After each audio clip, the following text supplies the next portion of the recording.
I'm Christopher With, one of the curators at the Arts Club of Washington.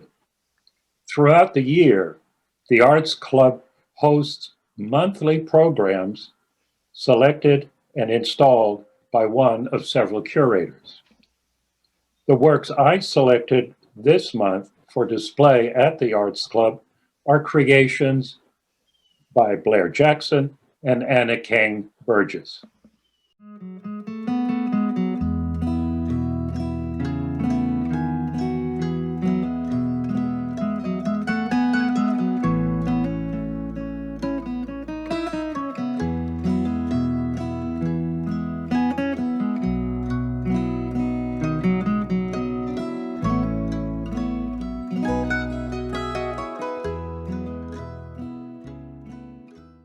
Miss Jackson presents a series of frontal and unadorned photographs of buildings old and abandoned or reinvigorated for new uses, full of mystery and a sense of timelessness. No people inhabit these spaces, but their presence is felt through signage and graffiti. We are encouraged to stop and enjoy these humble, often overlooked remnants of habitation, their forms, colors, structural integrity, and yes, sometimes even their subtle humor and irony. Close studies of these photographs undoubtedly will evoke in the viewer fond memories and adventures, and hopefully reawaken a sense of the wonder and majesty of the quotidian world surrounding us and through which we pass unseeingly each and every day. I'm Blair Jackson, and I have 25 digital photographs in an exhibit at the Arts Club of Washington entitled Brick and Mortar, Goods and Services. For this show, I explored American cities and towns, near and far, to look at the historic downtown areas. I look at and compare building styles, some constructed simply for function, and some built more elaborately for the time and place. Sometimes historic buildings have been revitalized into new businesses with new life and purpose breathed into them. Other times, the buildings are left empty and converted to storage or simply abandoned. The buildings I have photographed could be overlooked by travelers passing by. For me, they exert a powerful pull. It is a personal challenge to create something truly worthy of attention. Old things interest me because of what was. At one time, the businesses were vibrant and indispensable to their communities, but now they are not. They have outlived their use and been left to meld into the landscape. These photographs seek to honor the building's past existence while imagining their past vibrancy, and at the same time preserving their present dignity. Like all things, these businesses had their time in the sun, their grand openings, their summer sales, but it's all over now. Also included in the exhibit are a few photos of fully operational small businesses. Each has an individualism that characterizes the principle behind owning one's own shop. The colors, architectural detail, patterns, and charm created to attract customers are readily apparent. One senses the originality and sturdy self-reliance that is the backbone of local business. The humble faded ads or ghost signs always catch my eye. The idea of hand-painted ads preserved over the years, extending beyond the life of the business, is a true testament to the lead paint used on those porous brick walls. The business advertisements had true staying power, as did the buildings themselves. My photographs are straightforward, head-on, and direct. Composing and shooting almost daily, I manipulate physically and digitally to create highly ordered and uncluttered compositions. I attempt to establish a sense of history, quiet, integrity, and inherent beauty within each of the structures. Taking a cue from Leonardo da Vinci's message, simplicity is the ultimate sophistication, My goal is to provide only what is necessary to arouse interest and stir emotion. There is both an intimacy and quiet reserve embedded in their subtlety, and just possibly a bit of uncertainty. I try to create quiet narratives that prompt questions and private imaginings. I keep a camera with me all of the time so that I'm ready to create art anytime, any place. Having a camera ready can turn a mundane task into an art project within seconds. Art-wise, I also like to draw in colored pencil as well as shoot photos. I do draw from my photos, but otherwise the two mediums are kept separate. I fixate on different subject matter for the two mediums. When I draw, I like to delve into facial skin tones and reflections. I draw people in the foreground with complicated backgrounds. My photos, however, rarely include people, but there are visual indications that people have been there. In both mediums, I pay much attention to the detail. I spent years in the darkroom, both in school and in various jobs, and that gave me the basis for what I'm doing now, printing for myself. I love seeing the photos that I take, discovering how I can best crop, enlarge, minimize the elements, and print them to their best advantage. Edward Hopper is an artist I've always admired, and possibly I might unconsciously fashion my photos in a similar style. There's such a sense of solitude and isolation from his paintings. That same sense of quiet is in Winslow Homer's paintings of the Maine coast. I love the contemporary painter Stone Roberts, who went to school in Virginia, although his work does not resemble mine at all. The stillness is pervasive, however. Photo-wise, I revere the photos of Walker Evans and the passing of time photos of Nicholas Nixon with the Brown sisters. My goal is to bring the viewer into the image and the photo site and be encompassed by the mood of the environment. My photos have a literary aspect. They tell part of a visual story. Then the viewer must supply the missing chapters from their own lives and experience. The works of Miss Burgess present a different kind of viewing experience. They are totally abstract images, created using ink, paint, handmade paper, and, in one particular piece, even horsehair. The delicate swoop and swirl of the ink reveal her Asian American heritage, and her compositional structures suggest the delicate influence of Robert Motherwell, interpreted through feminine eyes. And yet, like Miss Jackson, her pieces are rooted in her experiences of reality and the world we inhabit. Titles like Canyon, Distant Storms, and Stratum make the connection clear. But unlike straightforward photographs of cityscapes, Miss Burgess's pieces allude to the ephemeral, the transitory, and the fleeting. They suggest a passing shadow, the sensation of wind or rain, or the lightness of clouds. She too employs her art to tell us how she perceives the world as she has experienced it over her lifetime.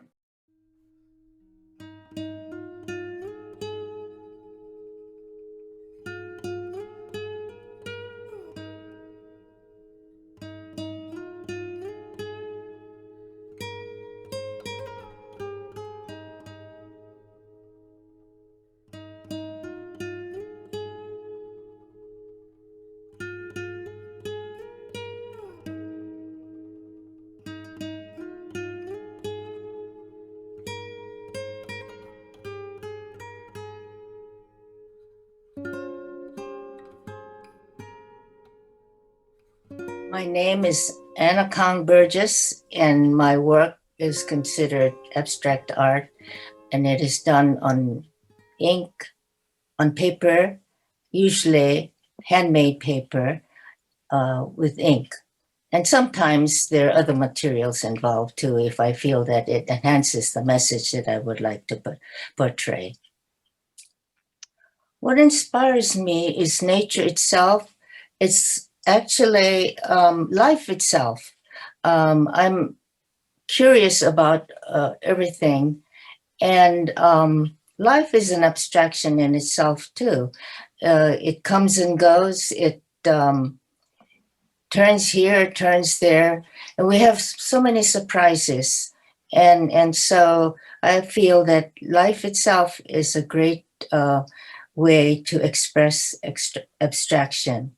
Also, it is my Asian upbringing which influences me, sometimes actively, sometimes subconsciously. And I would like to say that my parents came from Korea in 1903 and in 1904. And both sides of the family, my dad and my mother, came with their families, and they became themselves. My dad was 9 years old, my mother was a baby. And so they still had in them the idea of the old country and philosophy of the old country, which influenced me quite a bit. Part of that was that nature is the essence of life. It is most important. It is not the Greek idea of the classic figure where proportions are doled out so that you get the perfect idea of a human being and the anatomy. Nature is more vague, it is more subtle, it is very vast, and that influences me a lot. The environment always impacts a person's work, especially an artist, because it's all visual, and growing up in Hawaii, it was very, very different from where I am now. Because it was always warm and humid, all of us kids used to go around barefoot. And I went to school barefoot, walked through the pine fields to get there, or ran through the pine fields because I was always a little late and had to get to school on time. So being barefoot was wonderful. You could feel the mud in between your toes. And New Mexico is just the opposite of the tropics. Color, especially the vast spaces. I don't think there's, well, I guess the Southwest and other states may have it too, but the vast environment is just so wonderful. It's so invigorating. And so I love it here. This is really a paradise for me. Also, abstraction is very comfortable for me. I can express myself abstractly very easily. I have never done well with realistic art, and so I like the spontaneity of the abstractions that I do, and especially with the help of the ink on paper and the Asian paper, which takes the ink so well, and it just has the best texture for expressing expressionism. Even the edges of the paper, I like to tear the paper and see the edges, and many times I use the edges of the paper. Well, I use other materials because I did quite a bit of pottery and fiber work. And so even with my pottery, I did abstract designs on the pottery. I didn't do realistic designs. And texture was very important. Subtleness with the glazes were important. With fiber, also, it was texture that I felt I needed to make the fiber interesting when I did some weaving. And so there were techniques that I used with these two other art mediums. And so sometimes I call upon these other techniques that I have used for my pottery and the weaving. And so that is why it comes to me naturally that if I need a little texture, if I need a little this or that, or a technique to create a design or to create a line or to create some dots on it, I immediately know what material to get to do that for me. Sometime, quite often actually, I will lay out my paper, get the ink, and start with a brush. And then I decide, now, is it a large piece that I want to do? Is it a medium piece? And so that will then make me decide which brush to use. And so because the brush, the nature of the brush can be very powerful, or it can be subtle, and so it's easy enough to do by the pressure that you put on it or the type of brush that you use, and that's very important. I want to have the viewer have a positive experience when they see my work. Realize the effect on you as a person. It's a way of communicating. It's a subtle way of communicating. It doesn't blast out because you can make it subtle. It's not very large. And I like what it does because I can bring out the subconscious.